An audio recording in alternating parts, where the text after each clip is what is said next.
ہرکل روم کے بادشاہ نے ان سے کہا، میں نے تم سے پوچھا تھا کہ اس رسول کے ماننے والے بڑھ رہے ہیں یا گھٹ رہے ہیں؟ تو نے جواب میں بتلایا کہ وہ بڑھ رہے ہیں۔ ٹھیک ہے، ایمان کا یہی حال رہتا ہے یہاں تک کہ وہ پورا ہو جائے۔ اور میں نے تجھ سے پوچھا تھا کہ کوئی اس کے دین میں آ کر پھر اس کو برا جان کر پھر جاتا ہے؟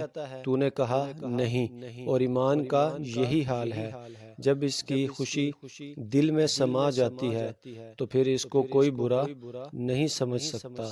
صحیح بخاری بک 2 حدیث 44۔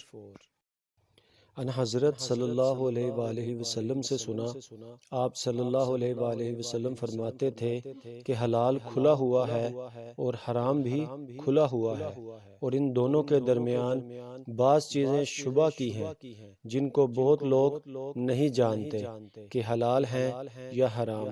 پھر جو کوئی شبہ کی چیزوں سے بھی بچ گیا، اس نے اپنے دین اور عزت کو بچا لیا، اور جو کوئی ان شبہ کی چیزوں میں پڑ گیا، اس کی مثال اس چرواہے کی ہے جو شاہی محفوظ چراگاہ کے آس پاس اپنے جانوروں کو چرائے۔ وہ قریب ہے کہ کبھی اس چراگاہ کے اندر گھس جائے اور شاہی مجرم قرار پائے۔ سن لو، ہر بادشاہ کی ایک چراگاہ ہوتی ہے، اللہ کی چراگاہ اس کی زمین پر حرام چیزیں ہیں، پس ان سے بچو۔ اور سن لو، بدن میں ایک گوشت کا ٹکڑا ہے، جب وہ درست ہوگا سارا بدن درست ہوگا، اور جہاں بگڑ گیا سارا بدن بگڑ گیا۔